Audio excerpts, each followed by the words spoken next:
विनोद तावडे यांच्याकडे 15 कोटीपेक्षा जास्त रक्कम होती असं मी ऐकलं। त्यातले 5 कोटी रुपये स्थानिक आमदार क्षितिज ठाकूर यांच्या ताब्यात आहेत, जप्त केलेले आहेत। त्याबद्दल त्या कार्यकर्त्यांचं अभिनंदन केलं पाहिजे।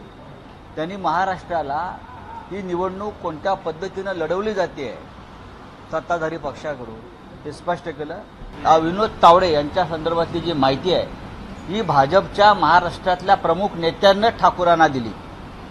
विनोद तावडे भविष्यामध्ये आपल्याला जड होतील। हा बहुजन समाजाचा चेहरा आहे, राष्ट्रीय महासचिव आहे महाराष्ट्राचा एक माणूस।